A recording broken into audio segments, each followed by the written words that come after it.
Hello, my dear friends. Again, I am here, your biology mentor, with the chapter Nutrition in Animals. In the last lecture, मैंने आप लोगों को nutrition in amoeba अच्छे से समझा दिया था. इससे पहले मैंने आप लोगों को ये भी समझा दिया है कि किस टाइप का न्यूट्रिशन एनिमल्स में, ह्यूमन बींग्स में और अमीबा में किस टाइप का न्यूट्रिएंट्स प्रेजेंट होता है. And we are talking about on that कि हम बात कर चुके हैं. That is we did talk on this point holozoic nutrition. हम इस पर बात कर चुके हैं, ठीक है, कि what is kind of holozoic nutrition. अभी अमीबा में भी मैंने लास्ट आपको समझाया कि अमीबा में किस टाइप का न्यूट्रिशन प्रेजेंट होता है. Today we are talking about nutrition in humans. अब हमने ऑलमोस्ट सारे एनिमल्स के बारे में जान लिया जो इंपॉर्टेंट था हमारे चैप्टर के रिगार्डिंग. अमीबा के बारे में हमने जान लिया कि अमीबा के अंदर होलोजोइक न्यूट्रिशन होता है with the help of pseudopodia. उसके जो फॉस्फेट होते हैं उसकी वजह से वो क्या करता है, आसानी से अपने फूड को कैप्चर कर सकता है. किस तरीके से इंजेक्शन होता है, डाइजेशन होता है, एजिमुलेशन, एब्जॉर्प्शन, सारी प्रोसेस हमने उसमें अच्छे से जान ली थी. अब हम फर्दर पढ़ते हैं, that is nutrition in human beings. अब ह्यूमन बींग्स में किस तरीके से न्यूट्रिशन होता है थोड़ा सा हम ये भी जान ले. भाई एनिमल्स के बारे में जान लिया, थोड़ा सा अपने बारे में भी जान लेते कि हमारी बॉडी में न्यूट्रिशन किस तरीके से प्रोवाइड हो रहा है. हम डेली लाइफ में इतना सारा फूड कंज्यूम कर रहे हैं, कुछ हमें भी तो पता होना चाहिए कि हमारी बॉडी में जो फूड कंज्यूम कर रहे हैं वो किस तरीके से हमारी बॉडी में हमें न्यूट्रिशन प्रोवाइड कर रहा है. ठीक है, हमको मालूम है कि न्यूट्रिशन की स्पेलिंग क्या है, न्यूट्रिशन की डेफिनेशन क्या है, न्यूट्रिशन कहाँ से मिलता है, ये मैं आपको वेरी फर्स्ट लेक्चर में अच्छे से समझा चुकी हूँ. इन द प्रीवियस क्लास 6 में भी आप लोग ये पढ़कर आए होंगे. ठीक है, तो अब हम उसी को थोड़ा सा डिटेल में देख लेते हैं. अच्छा, एक वेरी क्विक रिकैप कर लेते हैं कि स्टेप्स तो हमने जान ही लिए थे कि न्यूट्रिशन के स्टेप्स क्या क्या है. द वेरी फर्स्ट इंजेशन, ठीक है, सेकेंड वन डाइजेशन, फिर थर्ड वन एब्जॉर्प्शन, है ना, fourth one assimilation and the last one ingestion. I hope आपको उसमें दिखाई नहीं दे रहा होगा, मैं ब्लैक मार्कर यूज कर लेती हूँ.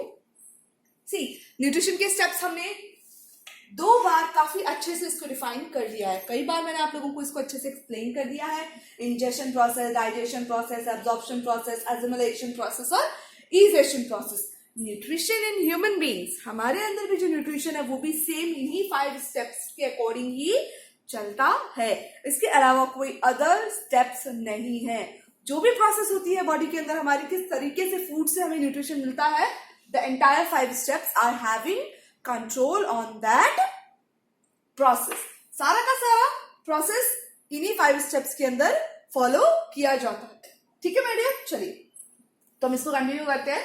अब न्यूट्रिशन इन ह्यूमन बींग्स पढ़ रहे हैं तो बच्चे आप लोग बचपन से एक डायग्राम तो देखकर आ ही रहे होंगे. What is that diagram? Human being का डाइजेस्टिव सिस्टम. हम बात कर रहे हैं न्यूट्रिशन की, तो नॉर्मल सी बात है न्यूट्रिशन कौन से सिस्टम के साथ रिलेट करेगा? It is related to digestive system. ठीक है, वी ऑल नो ना कि जो हमारी ह्यूमन बॉडी है वो कई सारे सिस्टम्स का कोलैबोरेशन है, बहुत सारे सिस्टम्स से मिलकर एक बॉडी बनी हुई है. अभी system like digestive system, excretory system, respiratory system, हम जो सांस ले रहे हैं, सर्कुलेटरी सिस्टम, हमारी बॉडी के अंदर जो ब्लड वीन्स के अंदर, ब्लड वेजल्स के अंदर जो ब्लड फ्लो कर रहा है वो सर्कुलेटरी सिस्टम हो गया. ठीक है, हमारा ब्रेन जिसके थ्रू काम कर रहा है, नर्वस सिस्टम हो गया, कंट्रोल एंड कोऑर्डिनेशन सिस्टम. ठीक है, इतने सारे सिस्टम है. इतने सारे सिस्टम में से हम कौन सा सिस्टम पढ़ रहे हैं अभी? सिर्फ और सिर्फ डाइजेस्टिव सिस्टम. ठीक है, हम क्योंकि डाइजेशन के बारे में पढ़ रहे हैं, किस तरीके से डाइजेशन प्रोसेस की वजह से हमारी बॉडी को न्यूट्रिशन मिलता है, हम वो सिस्टम पढ़ रहे हैं. तो ध्यान से आप देखो, इधर मैं एक डायग्राम बना रही हूं बच्चों, आप बहुत ध्यान से देखना. भाई डाइजेस्टिव सिस्टम क्या है? It is a group of organs. जब तक मैं डायग्राम बना रही हूं तब तक आप लोग मुझे मैसेज करो कि ग्रुप ऑफ ऑर्गन्स, कौन कौन से ऑर्गन्स से मिलकर डाइजेस्टिव सिस्टम बना है. ठीक है बेटा, आपकी एनसीईआरटी की बुक में, टेक्स्ट बुक में ये डायग्राम बहुत अच्छे से बना होगा, आप उसको भी रेफर कर सकते हो.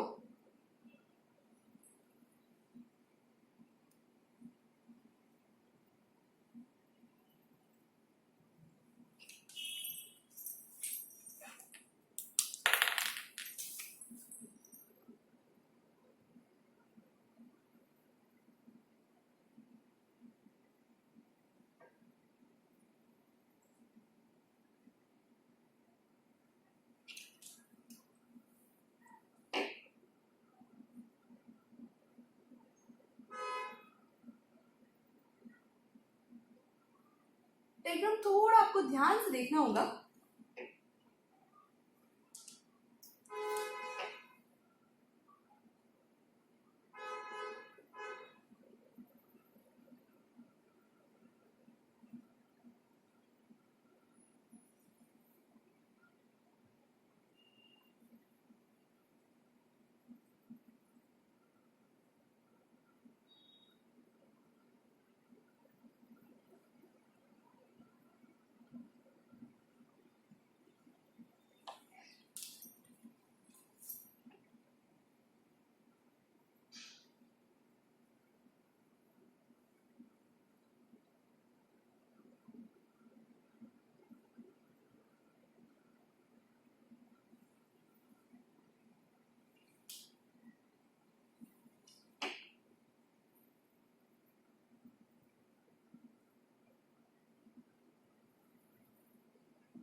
कुछ इस तरीके का डायग्राम होता है हमारा डायलिसिस सिस्टम का। मैं इसको लेबल कर लेती हूँ, ध्यान से देखना आप लोग बच्चों। दिस इज आवर माउथ, ठीक है, ये हमारा माउथ पार्ट है और यहाँ पे कॉमन पैसेज होता है बिकॉज ये यहाँ पे हमारी नोज है, नोज और माउथ, ठीक है माय डियर, ये हमारा कॉमन पैसेज है। बी जो माउथ वाला जो रीजन है जहां से हम फूड एनगल्फ करते हैं वो हमारा कॉमन पैसेज है, ठीक है। यहाँ पे ओपन रहता है ये पैसेज, क्लियर, जहां से हम फूड स्वेलो करते हैं और वहीं से हमारी जो हम रेस्पायर करते हैं वो गैस भी वहीं से एंटर करती है, ठीक है। This region is called pharynx region. What we call it? Pharynx region कहते हैं। इसके जस्ट पीछे की तरफ में ये जो है वो विंड पाइप वाला रीजन है। हम बात कर रहे हैं फूड पाइप की। तो वेरी फर्स्ट माउथ। अभी माउथ के अंदर क्या प्रेजेंट होते हैं? टीथ प्रेजेंट होते हैं, ठीक है। उसको मैं आपको बाद में एक्सप्लेन करती हूँ अच्छे से। माउथ के बाद में सीधे आ जाता है the very long pipe goes from mouth to the stomach which we call as oesophagus. हम उसको बोलते हैं ईसोफेगस या फिर फूड पाइप भी बोला जाता है। उसको क्या बोला जाता है? फूड पाइप भी बोला जाता है। आफ्टर देन बात करें तो फूड पाइप किसके साथ अटैच होगा? स्टमक के साथ में। Stomach is a bag like structure, ठीक है। इन सारे ऑर्गन्स को मैं आपको एक एक करके अच्छे से एक्सप्लेन करूंगी। एक्सप्लेनेशन की जरूरत क्यों है? वाई? बिकॉज इनसे क्वेश्चंस आते हैं। लाइक अगर स्टमक की बात करें, नो वन नोज कि स्टमक के भी 3 पार्ट्स होते हैं। यस, नो वन नोज की फूड पाइप कितनी लंबी होती है। इवन आप लोगों को ये नहीं पता होगा कि from mouth to the anus region, ये जो एलिमेंट्री कैनाल जो बोलते हैं वो कितनी मीटर लॉन्ग है? It is about 9 meter long. Clear हुई? जो हमारी एलिमेंट्री कैनाल है, डायलिसिस सिस्टम की जो एलिमेंट्री कैनाल है, it is of 9 meter long. अगर इसको पूरा टोटल ओपन करके देखा जाए तो ये 9 मीटर लॉन्ग होगी और इसके बीच में 9 मीटर लॉन्ग पाइप के बीच में कहीं पे भी कोई भी कट्स नहीं है। कॉन्टिन्यूअस पाइप जैसी ये कैनाल है फ्रॉम द वेरी माउथ, जिसकी ओपनिंग कहाँ पे है? माउथ में है और एक एनस रीजन में है, ठीक है। चलिए नेक्स्ट आ जाते हैं स्टमक। स्टमक के पास में ही लिवर प्रेजेंट होता है। वेरी वेरी इंपॉर्टेंट, लिवर की बहुत इंपॉर्टेंस है। Everyone should have to take care of their body. Liver का कंटिन्यूअस परफेक्ट वर्ज में काम करते रहना जरूरी है, अदरवाइज बहुत सारी बीमारियां होने के चांसेस होते हैं। So that's why it's very very important कि हम हेल्दी फूड लें, ठीक है। इसके बाद आप देखेंगे स्टमक के जस्ट नीचे मैंने कुछ बनाया हुआ है लीफ लाइक स्ट्रक्चर जैसा रेड कलर का। This is pancreas. इन सब की क्या इंपॉर्टेंस है मैं आपको बताऊंगी अच्छे से। आफ्टर देन आप देखोगे stomach is get convert twisted and then आपको दिख रहा है स्मॉल इंटेस्टाइन।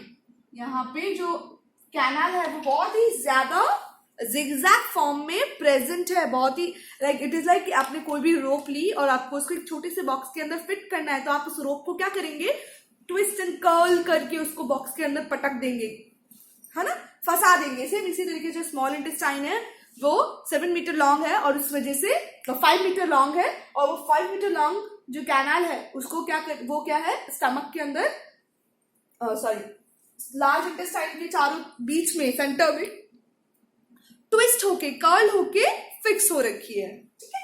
अब स्मॉल इंटेस्टाइन के चारों तरफ आप देखो, आपको कुछ प्रेजेंट नजर आ रहा है, this is called large intestine.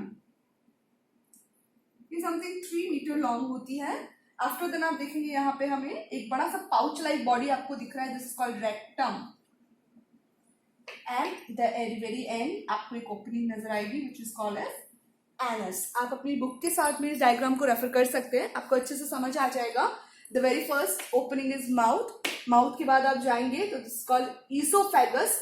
यहाँ पे ग्लॉटिस प्रेजेंट होती है, एक मस्कुलर फ्लैप प्रेजेंट होता है। जब मैं आपको माउथ और ईसोफेगस एक्सप्लेन करूंगी तब मैं आपको इसकी इंपॉर्टेंसी बताऊंगी कि इसकी इंपॉर्टेंसी क्या है, ठीक है। ईसोफेगस है, ईसोफेगस सीधे हमारी बॉडी में रेस्पिरेटरी सिस्टम से के थ्रू होते हुए नीचे तक जाती है and then get close to the attach with the stomach. Stomach twist होती है and then form small intestine. Stomach के राइट हैंड साइड पे लिवर प्रेजेंट होता है, स्टमक के बैक नीचे की तरफ में पीछे साइड में पैंक्रियास प्रेजेंट होता है, ठीक है। And then small intestine get converted and becomes large intestine, ठीक है। एंड लार्ज इंटेस्टाइन के बाद में जब लार्ज इंटेस्टाइन कंप्लीट हो जाती है तो एक पाउच लाइक बैग जैसा होता है छोटा सा, this is called rectum. And जहां रेक्टम कंप्लीट देन एक ओपनिंग अगेन एक ओपनिंग आती है which is called as anus region. तो this is the entire digestive system, कि भाई हमारी बॉडी के अंदर जो डाइजेस्टिव सिस्टम है ह्यूमन बीइंग के अंदर कुछ इस तरीके का प्रेजेंट होता है, ठीक है।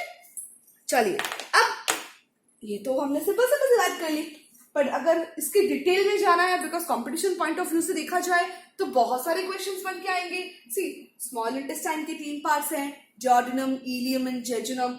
लार्ज इंटेस्टाइन के 3 पार्ट्स हैं, ascending colon, transverse colon, descending colon, फिर रेक्टम आ गया, ठीक है। इस तरीके के पार्ट्स। स्टमक की बात करें तो cardiac, fundus and pyloric sphincters present होते हैं यहाँ पे, ठीक है। ये सारी चीजें मैं आपको मेरे लेक्चर कंटिन्यू व्यू करते रहना, आपको ये बहुत डिटेल में बहुत अच्छी अच्छी बातें आपको पता चलेंगी कि हमारी बॉडी के जो डाइजेस्टिव सिस्टम है उसके जो ऑर्गन्स हैं उन ऑर्गन्स को अगर हम डिटेल में पढ़े तो हमें और भी बहुत अच्छी जानकारी जानने को मिलेगी जो हमें हमारी टेक्स्ट बुक से नहीं मिलती आसानी से। So it is good for you कि आप इस लेक्चर को देखो, आपको कॉम्पिटिशन्स के रिगार्डिंग काफी अच्छी नॉलेज मिलेगी। बिकॉज सिर्फ बुक की पढ़ाई करके आप सोचो कि हम IIT या PMT क्रैक कर लेंगे या अदर जो भी हमारी जो कंपटीशन एग्जाम्स जो होते हैं वो क्रैक कर लेंगे, it is not possible my dear. हमें बुक्स